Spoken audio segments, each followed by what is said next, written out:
This is the start of the sniffer hunt from probably 2011, 2013 maybe, at Mount Gambier. We accumulate, I don't know if you know Mount Gambier at all, it's got a couple of big craters in the volcano, and one of them's got the water supply, which nobody goes in, and the other one is actually the biggest crater, and there's two others kind of around it, or several other craters around it. It's a nice big area, a few kilometres across, and we plant transmitters, little low-power transmitters around it, and one of them is quite near the start. So everyone descends on the closest, the loudest transmitter they can hear if they happen to flick to that channel. So this is just a shot from, sort of an action shot from the start.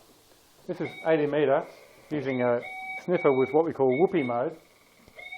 You can hear the foxes. You can hear the fox is actually sending a Morse code signal saying, I'm fox number 2 or whatever. I didn't listen to this music before.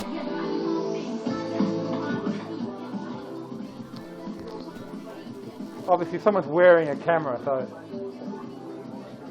the antenna is giving a higher pitch when it's pointed towards the fox.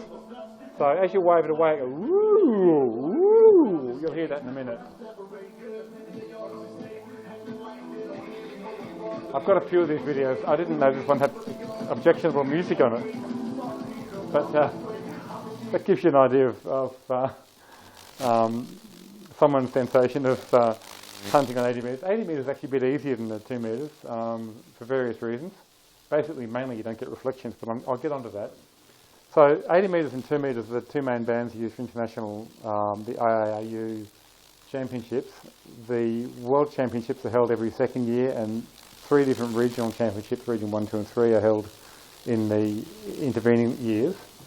So this year, 2017, was a year of the World Championships, which was held, I think, in Korea.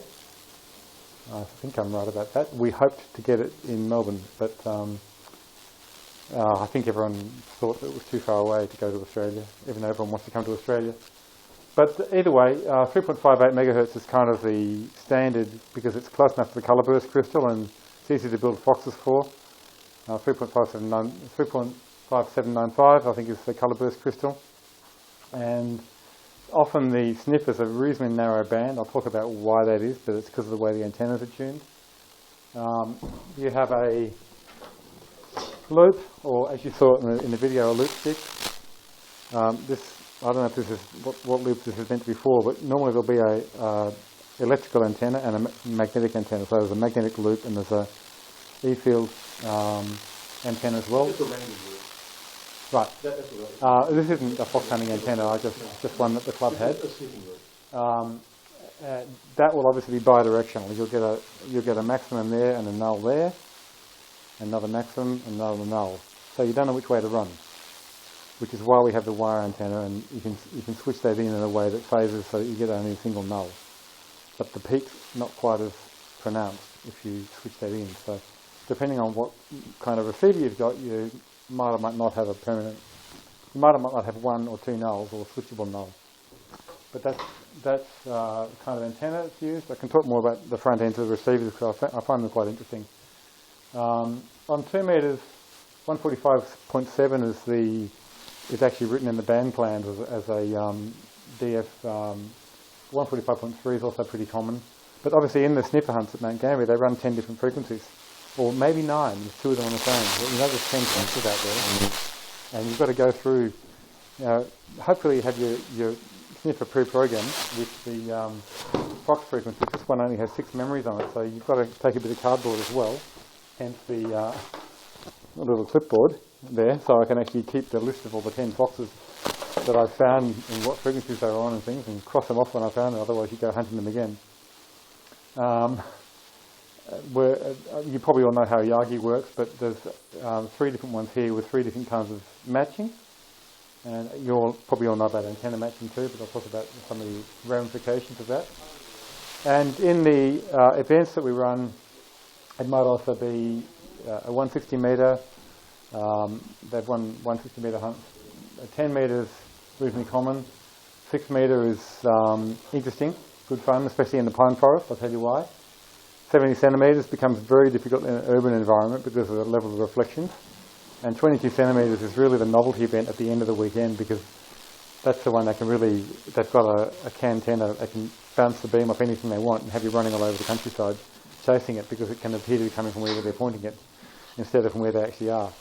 So 22 centimetres is good fun, but it's normally a fairly short hunt in terms of distance, because it's actually quite hard, or it's easy to make it very hard.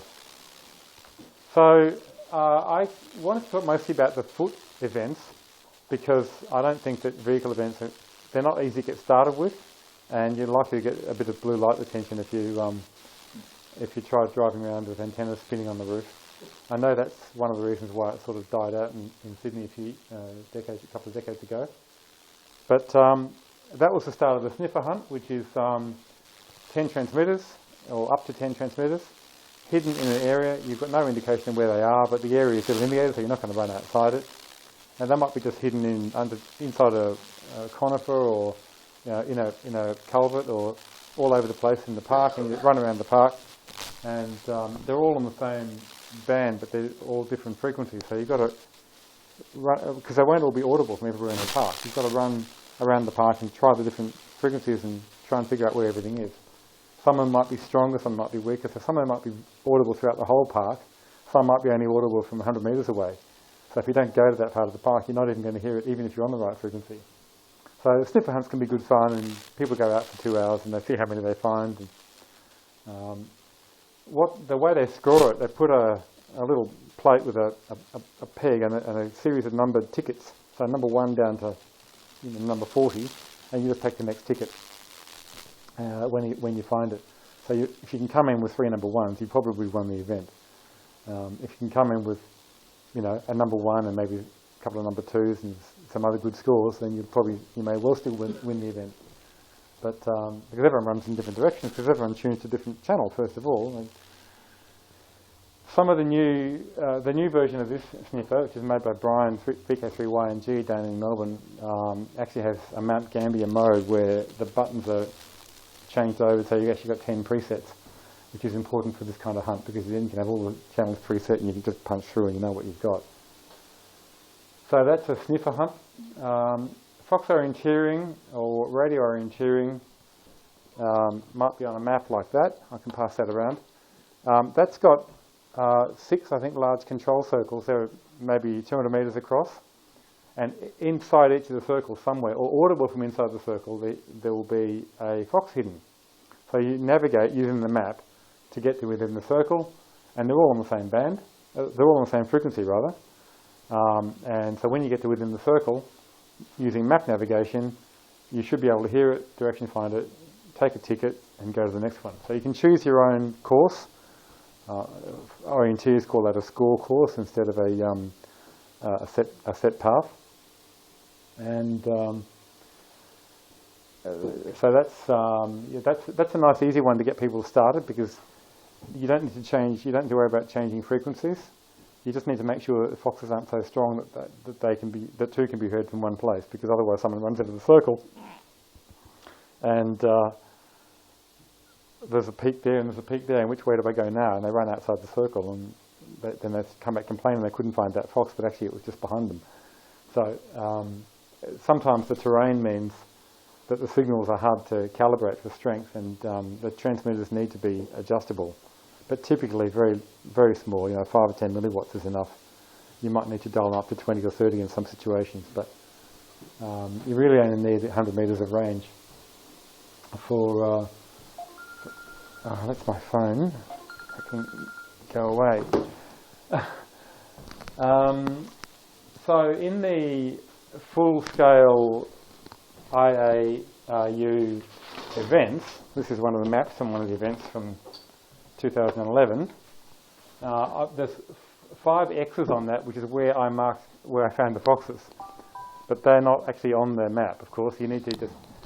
That map's about 5 kilometres by 6 kilometres, and there's a controlled start regime. So a group of starters, 4 or 5 starters, will go out of sight of the people who are waiting for their turn to the start location, and they're not to be seen for the first couple of 100 metres until they've run off into the bush. And because there are 5 foxes running on the same frequency, but only one of them is on at a time. So you have 5 foxes on for a minute each. You don't get to turn your equipment on until the fox 1 starts its 1 minute cycle. So you'll be there with your headphones. You must wear headphones because you're not allowed to make noises that other people might hear your radio in the bush. And so you wear headphones, and they'll say, okay, 5 seconds to go, get ready to turn your receivers on, and then everyone runs off to get as far away to the highest ground they can get to, because you're not going to find fox 1. It's not within the first 500 metres of the start location. So you're not going to find a transmitter anyway. By the time you get to a nice bit of high ground, it's gone on to fox 2 or fox 3 already, and you're getting bearings and you're marking them on your map. Which is why they cycle through in a 5-minute cycle. So if you're running towards one and you think it's got to be just here somewhere and it goes off, oh, what do I do? I've got to wait for it. And actually it's more common to find the fox within the minute after it's just gone off, because you get a good bearing.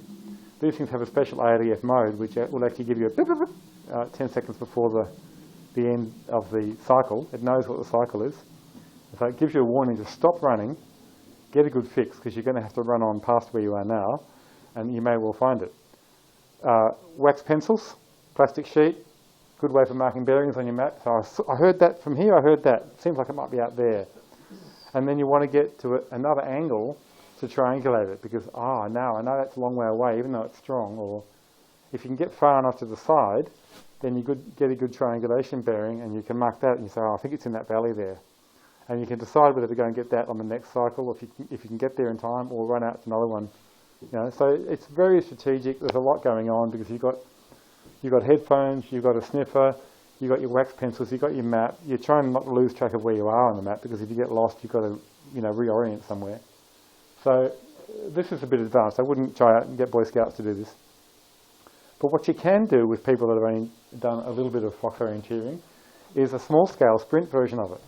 So if you choose a park that's got a couple of ovals and some trees around about, you can actually set a course that might be only 1 and 2 kilometres optimum distance, and you want the transmitters to cycle a bit more quickly because it's a shorter distance overall. So typically we tried 15 seconds, but really 20 seconds is a bit more like it. So with 4 transmitters on 20 seconds each, they're cycling in less than a minute and a half. So you're not lost for quite so long. You don't lose so much time if you miss it at the end of the cycle. But this has been done in university campuses where there'll be foxes up on the 3rd floor of a building, and it's all good fun because you've got people running in all directions with waving antennas. And this is, I think, I'd love to see getting to the level where we could run events like that. And I mentioned fox hunts. On a Mount Gambier weekend, between Saturday lunchtime and Sunday after lunch, where we finished with the last hunt, we'll drive 800 kilometres and maybe have 10 hunts, some of which will be multi-leg. The Saturday night hunt tends to be 5 legs with different bands. So you've got to carry antennas, rooftop antennas and sniffers for all 5 bands in the car, plus 4 people, plus all your mapping gear. We have electronic mapping now, GPS linked. Sometimes the bearings are linked. Some of the people have their equipment linked through to the receivers. One's got a full custom SDR with a display that gives you the waterfall diagram, brick wall digital filters that they can bring in to get birdies off the side of the band, and then it'll actually plot the lobe pattern because it's rotating the antenna on a motor and it knows where it's pointing, and so it can actually plot the lobe pattern and figure out where you get a nice clean pattern and where the strong lobe is, and put a bearing straight through onto your map. So there's some incredibly high-tech equipment that's been 30 years to build, which is why no one from here is going to go next year to Mount Gambier and win the event, because the gear that particularly the VK3s take to South Australia has become very sophisticated. But good fun, and I'll tell you a bit more. This is actually a sniffer hunt starting in Mount Gambier. This is in the crater by Browns Lake, and not quite so noisy, thankfully. This is one of my friends, Hamish, and this is where he ran, so he's plotted his GPS track and put it on the map afterwards. As he changes frequency on his sniffer, it's going to pick up different foxes, and they all make different tones. But of course they're on different frequencies too, so So this is the Mount Gambier terrain around Browns Lake. Someone's in amongst the ferns there. Now you see there's a ticket there. So he just grabs the next ticket and off he runs. He's now about a third of the way around the course, so it's probably 20 minutes in at this point. And sometimes they'll actually put them right, if you've been to Mount Gambier, they might put them right up the side of the crater. There's a castle on top of the crater, which is 200 metres above the valley floor. And people run all the way around the crater rim, and fit people cover quite a lot of distance during the sniffer hunt. But only a few people will come in having found them all. I think I found them all once. But now you'll see the transmitter is that little bit of PVC tube in the tree there, and he's got to get to it, and there's the tickets in the fork of the tree. If you got there first, there's nothing to stop you taking the first 5 or 10 tickets. No, but then they know that the next person that comes in has got ticket number 11. They say, who took 5 tickets? It's easy. So you don't score those tickets if they don't get handed in. Yeah, that has happened, and it was fairly easy to. Crooks everywhere. That's what I mean. Yeah. But it was it was easy to account for. It was easy to know that it had happened. If they don't get handed in. Every so often, someone will dive on the ticket thing, tip it over, and grab one, and the other ones go on, hopefully in the right order. But if someone's spilled off, you just ignore them and grab the next one. Which doesn't stop someone then taking a lower number ticket than you just got. But in any case, that's probably enough of that. So the thing about direction finding is that whatever resonates retransmits. And so if you've got a short wavelength, then you tend to get reflections from things that are bigger than your wavelength. But if you've got things that are about your wavelength and they're conductive, then they'll resonate and they'll retransmit, which means the signal seems to be coming from there, which is fine. But on 80 metres, trees in a forest will tend to resonate. And so if you've got a valley coming around like this and the transmitter's at the other side of the valley, the signal might not appear to be coming from there. It may appear to be coming around the hill because it'll follow the trees around the hill. So you get some refraction. But generally 80 metres is pretty clean. You don't get too much trouble with 80 metres because the refractive signal tends to be attenuated anyway. So 80 metres is good and easy to start with. If you go on 2 metres, you're more likely to get reflections because there are things like tin sheds that will cause quite strong reflections. So on the same valley, you might again get a bearing pointing along the creek even when it's round over the ridge, but in fact it's coming from a shed on top of the hill on the other side of the valley. And I've done this. I've actually run all the way up the hill. Oh crap! It's coming from down there. So that's all good fun. 2 metres isn't too hard.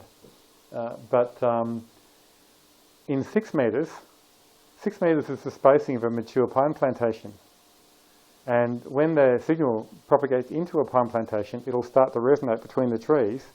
And we've actually seen this on a Watts and Watt direction finding system, which shows on an oscilloscope the direction where the signal appears to be coming from. And as you drive at walking pace, crawling pace, slowly between the trees, between one tree and the next tree, the signal does a full 360-degree rotate. So you have no direction on 6 metres inside that kind of forest. You have no idea other than signal strength. Say 50 megahertz, yeah. But the wavelength is about the tree spacing. And from outside the forest, you can get really good bearings. So you can actually, if you know it's in that particular logging coop, you can get bearings. You can drive around it and get bearings into the forest from 3 different directions. And then when you've got some triangulation, you can drive in and go fairly close to it.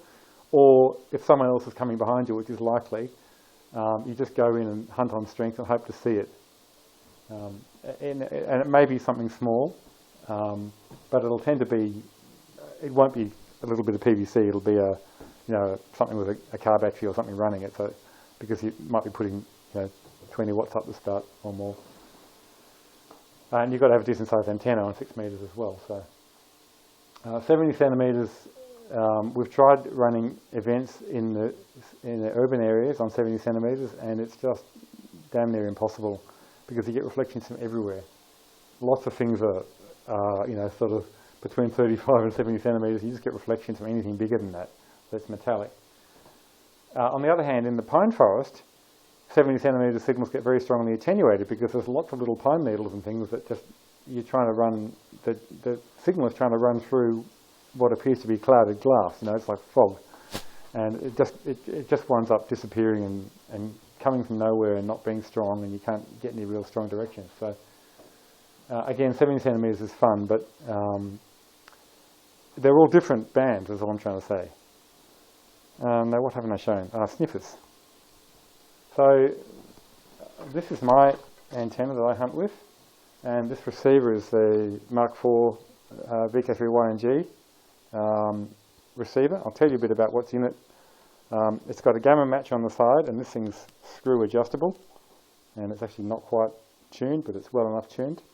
The gamma match can skew the pattern slightly because it's only this side, not that side, so you can get a few degrees of left.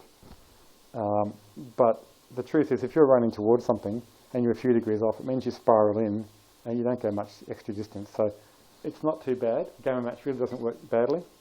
The reason why we like this one is because you can unscrew the thing in the centre and unscrew that and slide it out. And this is just a coaxial core going inside a tube which forms capacitor for coupling. That's the other part of the gamma match. So the length to which this tube is pushed over determines the capacitance, and the length here determines the transformation position. So this was Bruce Patterson's invention, and it's commonly used for the club sniffers down in Melbourne. But he did it because you can put that inside a suitcase, but you can't put the whole thing inside a suitcase. You've got to be able to take the elements off. And that will bend down, because these are fiberglass rods, covered with braid, and then copper tube in the middle, covered with braid, and then heat shrink. So a little bit of rigmarole to manufacture it, but you can run through a tree with that and it'll spring back and give you reasonably good bearings again quite quickly. And they're reasonably robust. People do break them, but during an event, if you break an element, it's going to slow you down, but try not to do that. Don't do an important event with an old antenna, I guess. This is the one that I made, which is actually, this is electrical push rods. They have crimped on female threaded ends, and these unscrew. So I have a Chinese supplier of these elements. I bought enough for 20 antennas and I sold most of them. But they all unscrew. It's just an M4 metric thread. What I'll do is I'll take these all off. Oops. You put the crimp ends on yourself? No, well, normally they come with a male and female crimp in a 1 metre length. And electricians screw them together as long as they need to push cables through roofs. And I said to them, I want them with the female ends only, not the male ends, and 55 centimetres long, because it's long enough. And they said, how are you going to use them if you can't screw them together? I said, I don't want to screw them together. I just want one end. So I got their agreement, and they gave me a batch of them, and if I need to build more for a club set, I will. So what I'll do is I'll just pass that and one of those around. And these are just literally just a bit of wire with a tape on the end, and I've trimmed it until the match is right. That has a cable balun, which is, well, I haven't allowed for the velocity factor changes and putting it inside an aluminium tube, and hopefully Chris will help me one day, or we'll put it on the VNA and we'll find out that the whole cable balun needs to be a little bit shorter. But in free air, that's actually a good balun at 2 metres. Google on the internet for how to build a cable balun, but that's nice and small, but most importantly, it's quite well balanced. It's better balanced than the gamma match is. So I'll pass that one around.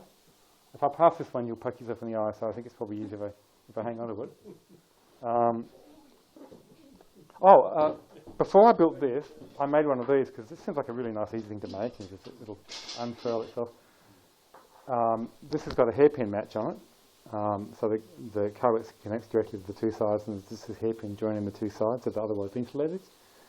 Well, when I built one of these, I had no end of trouble with it. I kept on chasing things over there, or over there, because it's got side lobes behind. And if you're using whoopee mode, I'll show you what that is in a minute, you're going, woo, woo, it's over there, and really it's woo, woo on the side lobe. So you can hear a nice peak in the whoopee sound, but it's not where you think it is. So after running all over the park, not finding anything for a couple of events, I decided to throw that in the bin and made that. So these people seem to succeed with these. I don't know why. It didn't work for me. It didn't work for me at all. A project for Scout project, one Joker some years ago. And have you actually done the pattern on it? Didn't run the pattern, I didn't have time to, but ran the event and they seemed to find the Fox okay. No, well, it was deemed a success. You can find things, but it is the easiest one that has a... And what's important is, although a Yagi can have a very strong front-to-back pattern ratio, that's not what you want. What you want is no side lobes. You want a nice, clean pattern which is not going to send you off hunting in the wrong direction. Because if you find a peak anywhere, that's on lobe. You want to be on the main lobe. And my friend David, who was actually in that first photograph, went through a massive simulation, like more than 1 million different antennas. He automated NEC to do a model simulation run for producing a 70 centimetre antenna, because it's quite a wide band. And he wound up with a 5-element, which is actually a reflector and then kind of 2 pairs of elements, and closer together. So it's actually quite an interesting design, but the most important thing about it is it's got a very clean pattern both horizontally and vertically. Okay, now what I wanted to do was get someone down the back here to turn that on and key up, and I'll hunt you down. So would you just hit the call button on that? You can call your call sign if you wish. And I'm going to, if you didn't change the frequency, I hope it should be 145700, and that's memory 2. Right, now I'm reading 7 levels of attenuation at 15 dB per step.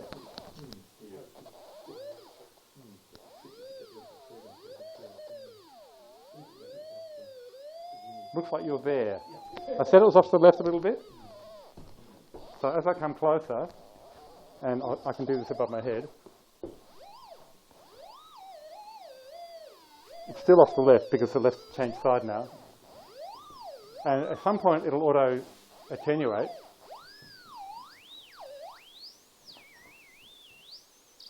It's gone to late level attenuation, so it's dropped down in pitch again. The receiver is still not swamped. So that's 15 dB steps. I'll just turn that off. This receiver has nearly 140 dB at dynamic range in the very first stage. Just think about that for a minute. That means it can cut the incoming signal by 10 million, or it can provide a gain of 10 million in power gain in one transistor. You go to Mick Bryan's a genius. Well, and he can't build that same thing because that transistor is not made anymore, and he hasn't got any more of them. I think you've got to work around. There's all sorts of things you can do with switch attenuators and other things, but essentially it was a massive achievement, because what you don't want is to come into the last 10 metres of a fox hunt chasing a 50 watt transmitter and not be able to tell where it is anymore. Yeah. And you're there, you know it's right here, but all of a sudden it's everywhere because the receiver is swamped. So they're not super sensitive. Like it's got half a microvolt or something sensitivity, which is not massive. It's reasonably sensitive, but. So you say that this box has a receiver, everything in it? This is a complete receiver on VHF only, or? 120 meg and the 2 metre band. So this can also hunt the old EPIRBs. And he was selling them. He was really selling them at cost to hams and massive cost to Canadian oil companies and people that wanted to hunt and search and rescue in people. So I know one of these actually saved someone who was lost off the coast of South Australia, who was 20 kilometres out in 15-foot seas, and the EPIRB went off, and they located him within the kilometre on the EPIRB. But when you're in a rubber duck in 15-foot seas, 40 kilometres out to sea, a square kilometre is a big space, and they used one of these to find the guy and was able to rescue him. So, of course, EPIRBs are different now because they actually transmit their GPS readings, so they know where you are. But in the old days, it was just the satellite passed over here, and the signal seems to be coming from roughly there, and you'd go out to the point. You'd need to be able to DF the EPIRB. The other thing that Canadian oil companies did with this, by the way, was if they have an oil spill, they can spot it from an aeroplane. They'll drop a marker buoy that'll move with the oil, and they'll go out and hunt it at surface to go and clean it up. So I don't know what they pay, but that was a couple of $100. The user interface isn't great because it's just a single LED, but you learn to use it. I wish he would do something a bit more sophisticated. He says, "Oh, I've got no more space in Flash." I said, "Well, memory's cheap these days, Brian." "Oh, but I've got to change the microprocessor, and I've got to use a bigger redo the board, and blah, blah, blah." So anyway, he's still working with this stuff, and he's still making them. It's all good fun, but these are sold around the world, and they're a very good receiver if you want to do DS. A couple of $100 for that one. Yeah. What are the limits on technology for that? So you've already got a flash and a microcontroller. Can you add a GPS and mapping and stuff in it? Well, you're not allowed to add mapping in IIU. The rules about carrying a GPS are a little bit uncertain still, because there was a guy, a Russian guy who lives in Boston, who built a receiver that does triangulation, has a GPS, and if you take a bearing and push the button, and then you go somewhere else, it'll tell you which direction to walk and how far, but there's no map. Right. Because there's no map, it was legal, but the truth is that probably, they may well step on that. I don't know, I think it was allowed at the last competition, but that's the first time it's been used, so. You use one of these snippers, you know, with Brian's done a fantastic job. Yeah, it's a dual conversion receiver. I've got the schematics for the 80 metre version, which is similar but different. But they're full dual conversion receiver with crystal filters and all sorts of wonderful stuff. It's all inside the box. Runs on a couple of AA batteries. So, pretty magic.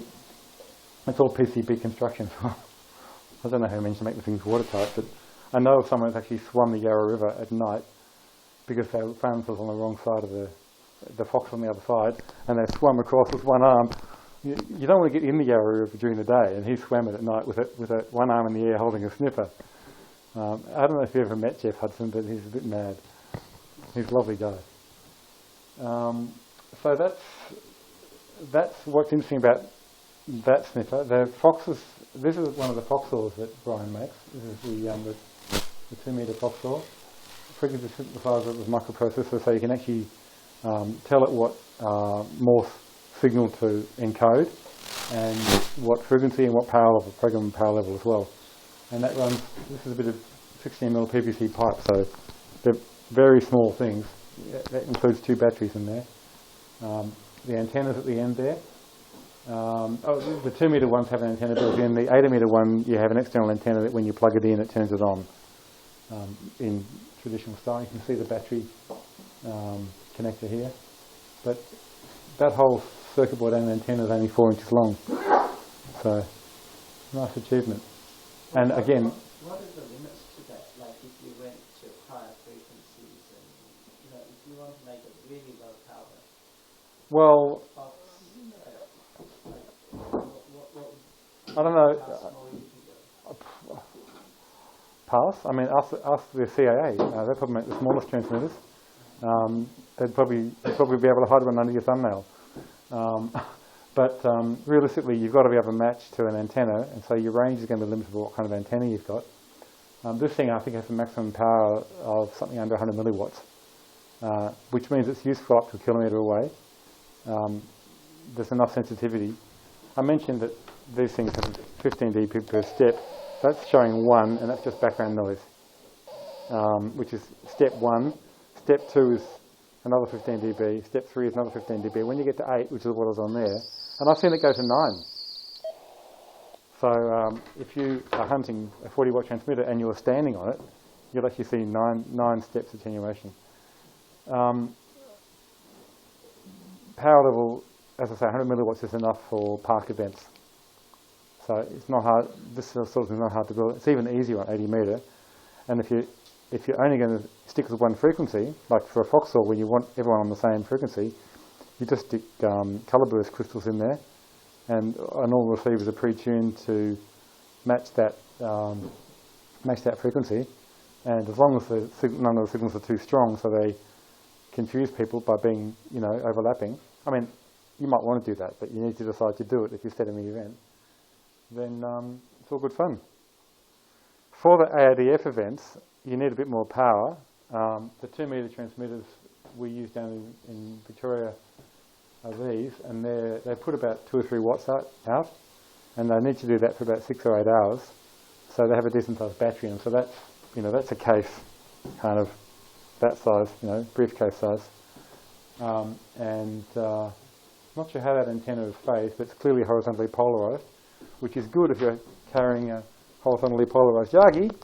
But if you're at the end of a car hunt and you jump out of the car and someone's got a vertical whip up, you turn like that because you get a better pattern. And it's pretty easy to run. You learn to flip these things around and hunt, with them above your head and up under your arm when you're. So you do get some adeptness with it, but what's I saying? Oh yeah, this is horizontally polarised. So that's standard for AAU events. Haven't got a picture of the 80 metre ones, but they're just a box with wires trailing off, a dipole, and it won't be it won't be a full dipole, so it'll be tuned to whatever level it needs to be. A watt is enough on 80 metres to cover the sort of 5 kilometres that you need for ADF events. Now, what haven't I covered? Oh, the 80 metre receivers. The sniffer has a loop or a loop stick, which gives you the bipolar pattern, and because that's picking up the magnetic field. If you also run a wire antenna, that'll pick up the E field, which is 90 degrees phase shifted, and so you've already got two signals 90 degrees out of phase. So all you got to do is pull them a little off to one side with a bit of inductance or something, and you've got 180 degrees and you get cancellation. And that gives you a nice cardioid pattern with a null behind. So the signal is strong in front, but it's reasonably broad front. And when you turn around the wrong way, it's a nice strong null behind. So if you're far enough away, you can hunt on the peak, and you might not get very good directions, but when you need good directions, you can always turn around and hunt on the null as long as you've got a strong enough signal. So that's maybe a receiver like that you're holding in your hand, and you saw it in the video at the start. Someone had an aluminium box with a loop stick on the top and a wire, and the way the Russians and some of the others do it, they have a button to cut in the sense antenna. So they leave it in dipole mode, and when they need to know which is front, which is back, they just push the button, find the null, and then let it go again and run on. So they leave it. That's another way to do it. It's not the way the club sniffers in Victoria work, but it's probably not something. Well, it makes it one more thing to explain to a beginner. So to a beginner, you tend to actually put it with the thing directly in, always in, and just tell them that there's a peak in the front and there's a null behind, and you can flip the sniff around to hunt on the null if it's strong enough. So that's a bit easy to explain, and all good fun. Now everyone's seen the maps? Yes, they've come back. I can show you some. I don't know if you can even see that. That car is very bold. Have a look at some of the gear on the roof. This is an electric rotator, and there's two different rotators that are linked with bicycle chains to a handle inside comes in through the passenger side window. But that was Bruce Patterson's car bogged outside Mount Gambier. And so we all have four-wheel drive, so someone went and got a snatching strap and pulled him out. Now, I mean, I've got various videos and things to show you, but you might have questions. How many people would you get at these big events? The Mount Gambier event last weekend, I think they had 8 teams. And how many in a team? 4 people normally in a car. I mean, you can hunt with 2, but normally what you need is a driver, obviously, who's just driving, because it's important to just drive. A radio man to sit in the front seat and operate the equipment and wear the headphones and look at the S meters and look at the watts and watt. I'll tell you what that is in a minute, if you've got one. Or watch the Doppler if you've got a Doppler set up. Some of the people have that. Then you'll have a navigator in the back, and often you'll have a runner, because you don't want to drop your runner out when you're near the end of the hunt, saying, oh, we think it's in there, go take a sniffer run for it, and we'll drive around the other side, and we may have a second sniffer.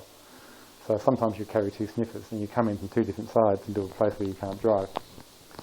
But when you throw your navigator. Those people would be amateurs. Most of them. Oh, yeah.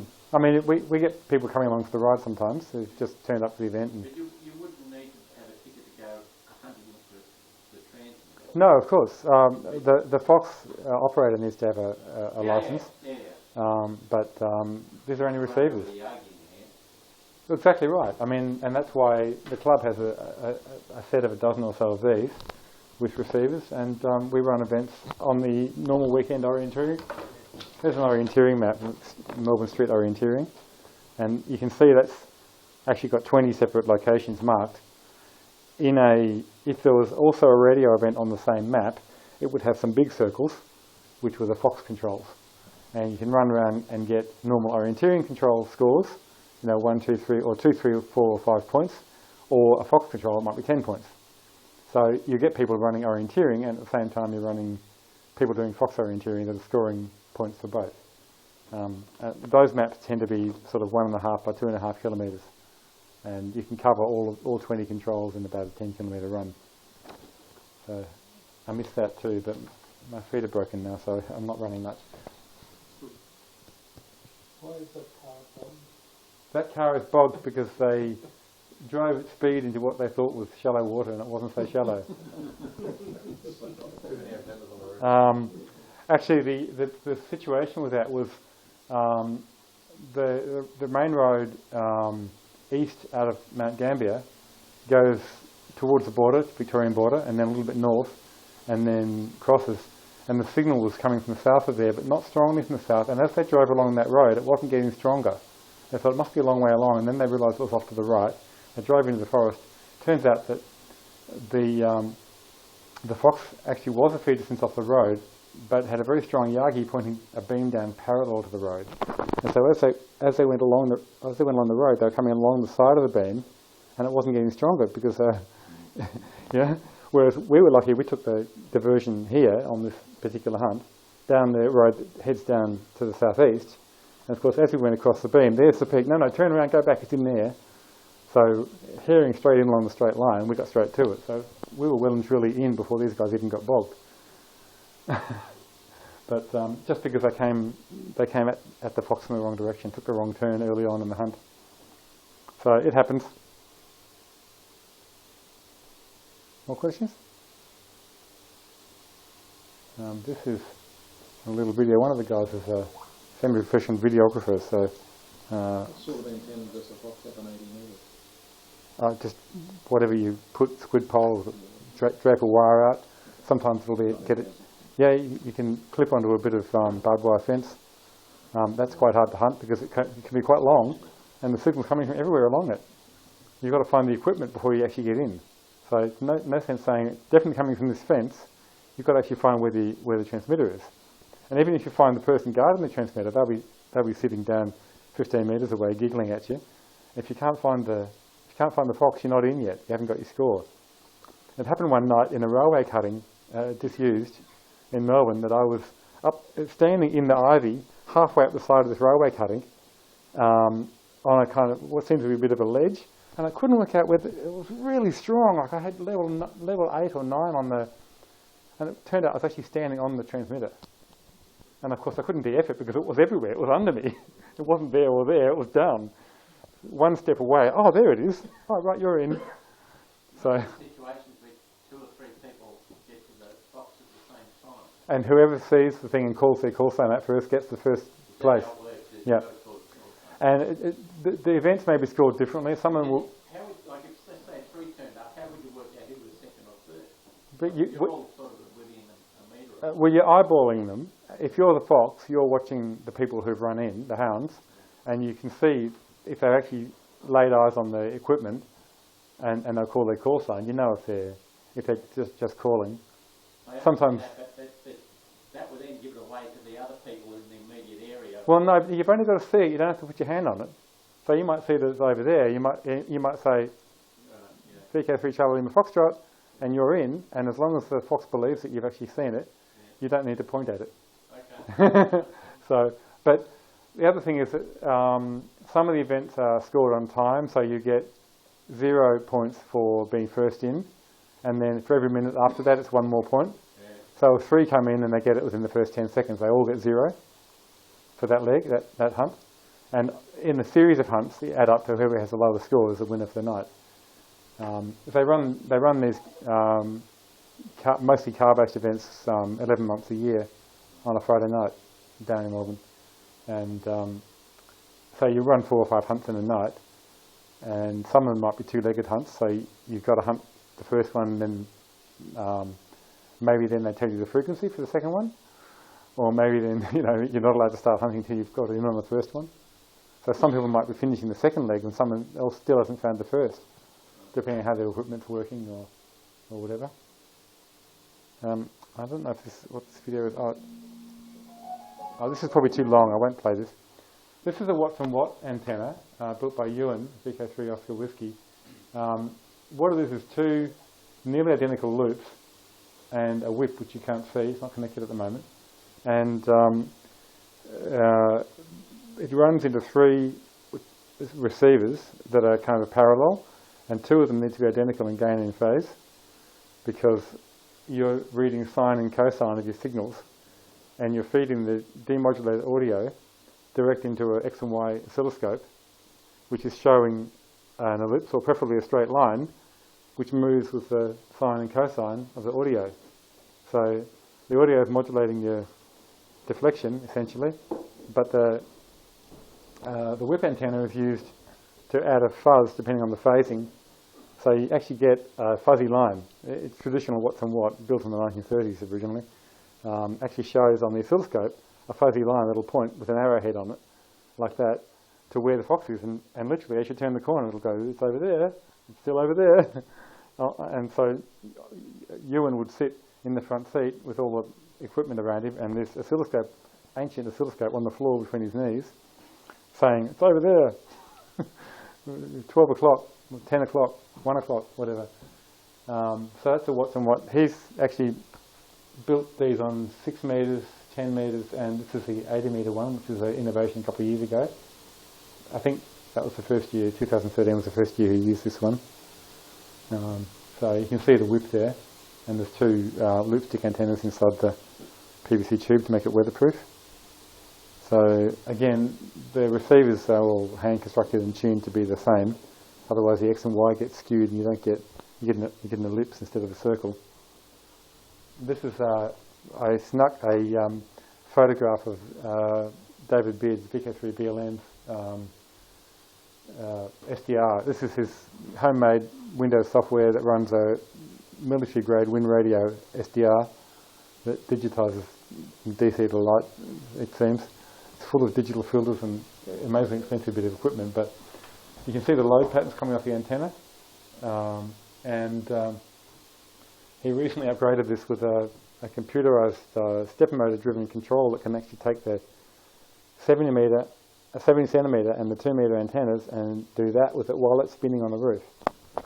And there's only a single wire going up there, so it's taking power, signalling, and bringing the RF back down. But using DMTS signalling, running power to the microprocessor that's actually spinning on top of the pole, and excuse me.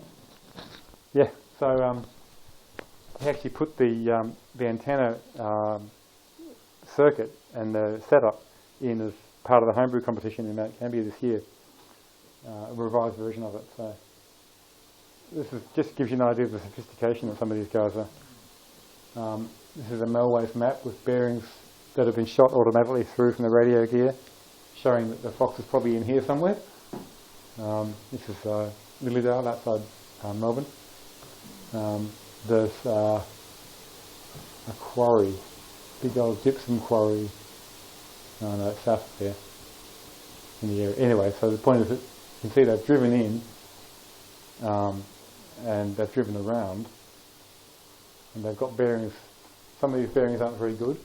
The bearings change colour as they age. So, but all this has been custom built over years, built into things like Aussie Explorer and stuff. But there's APIs for extending it and drawing lines on an existing map while it's being displayed.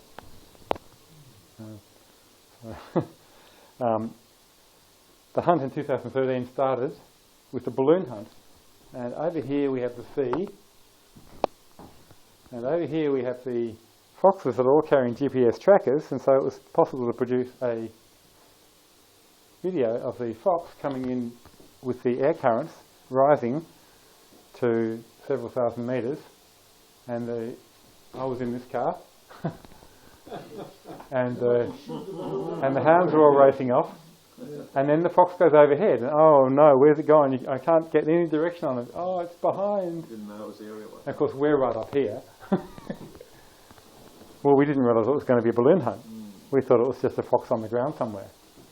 So, and that's Mount Gambier. So there's the water supply lake, and there's the other craters. So they've got telemetry on this fox as well, so they know where it is.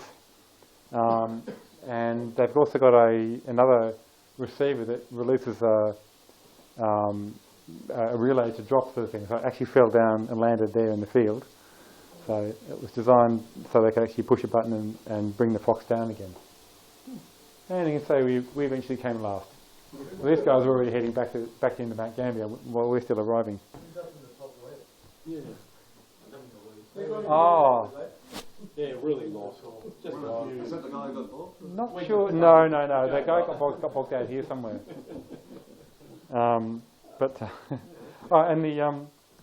the map view of the same balloon hunt. This is him starting off from the balloon hunt. This is actually showing you what they see on their screen. It's sped up a bit as they're pinging bearings out on their map.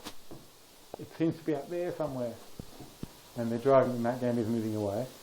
This is taken off Aussie Explorer with the old maps that they were using. So when you go out to the competition, you don't know if it's going to be a moving fox or an airborne fox?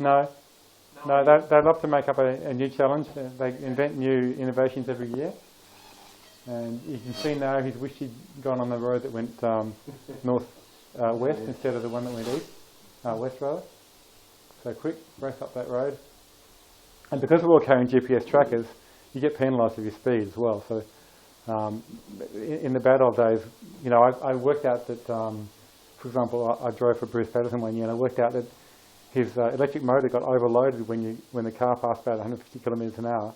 He actually couldn't rotate the beam anymore. He had to slow down again so it would rotate the beam, because he's carrying a big quad on the roof, and it's spinning with electric rotator. And above a certain speed, the load on the bearings was such that the motor couldn't turn the antenna anymore. But it got a bit unsafe, and so they put GPS trackers on the vehicles, hence all the nice trails. And now he's turning back. So it's clearly gone overhead. So anyway, all good fun. So do you realise at that stage? What stage do you realise it's an aerial one? Well, Ewan says he had a sniff of it, but we were on a road that was quite hard to... We thought we'd be better proceeding and going... Because we'd come along a long way along a dirt road, and we thought if we go a bit further on, we'd be able to get onto the tarmac and speed back a bit more quickly.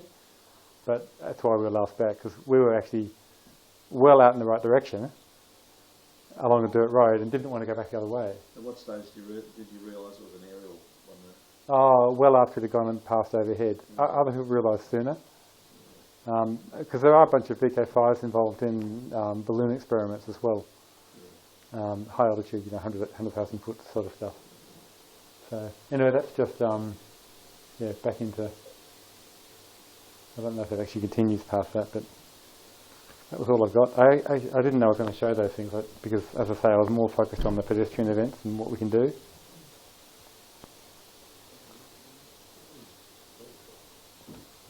So,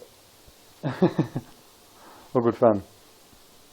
Well, unless there's some more questions. You mentioned Doppler. So, 20 years ago, oh, there yeah. was some Doppler circuits that came out, and Dick Smith even put out a skit. Right, some of the Doppler sets have only 4 antennas. Some of them might have 8.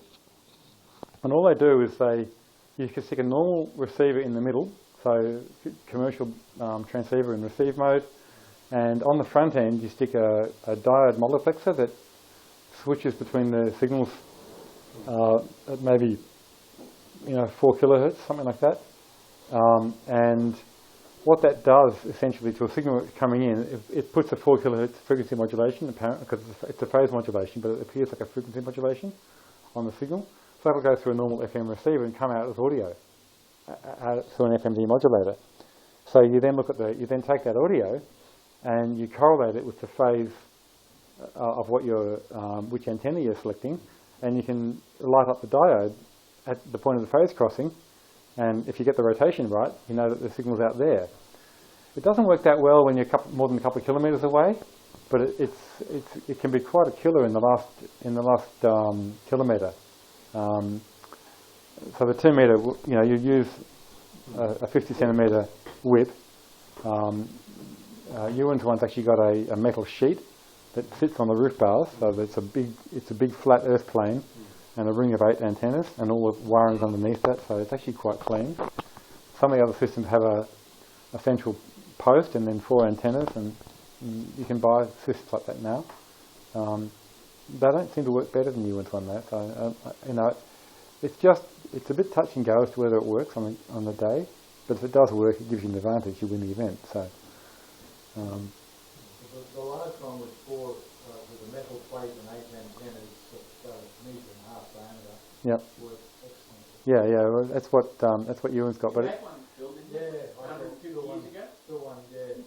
Lot longer than 20 years ago. But it really doesn't work from 20 kilometres out. It works in the last couple of kilometres.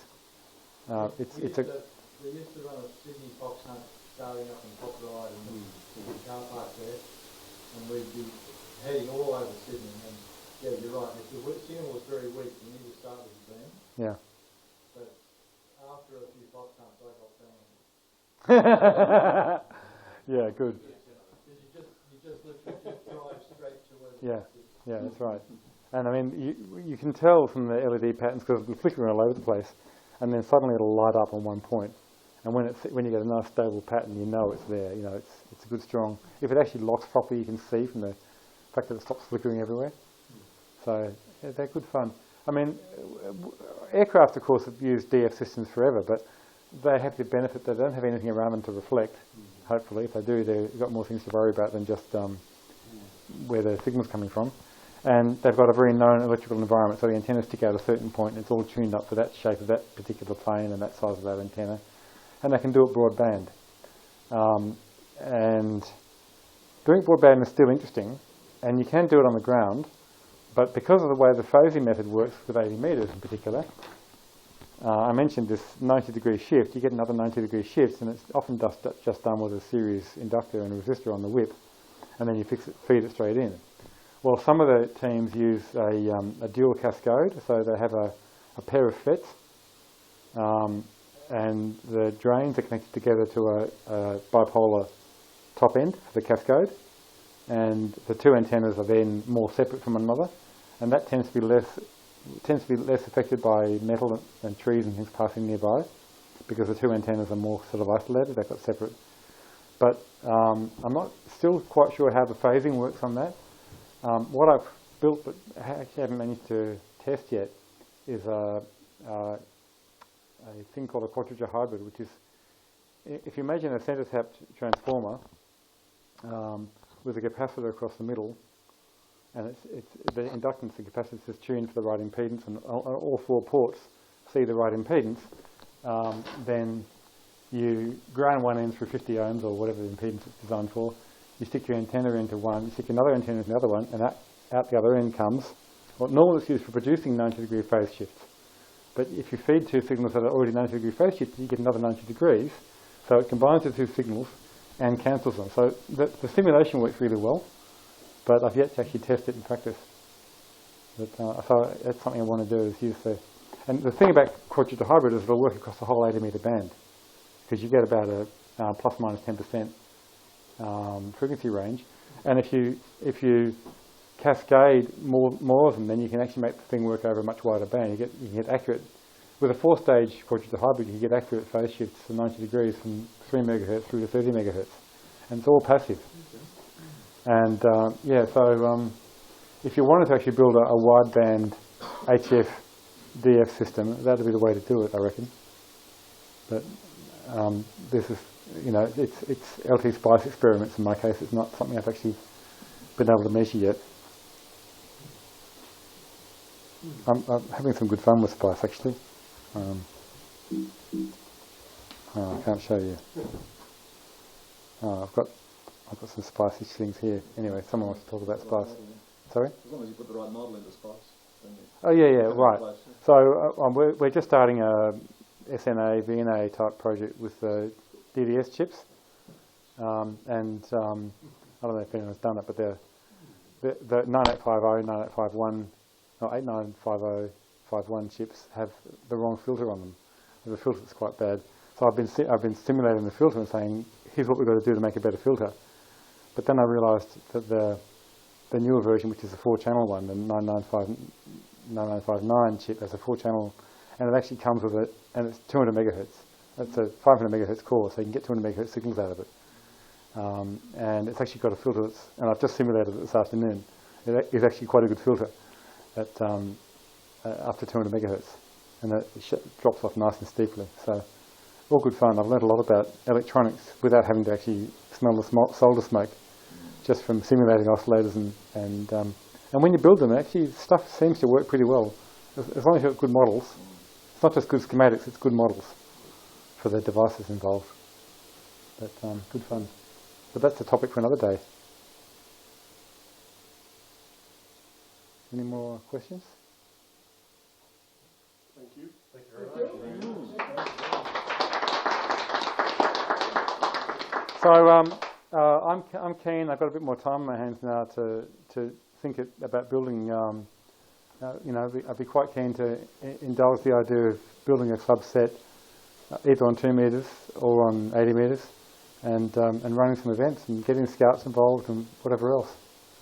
So if you think that might be a project you'd like to be involved in, talk to me about it.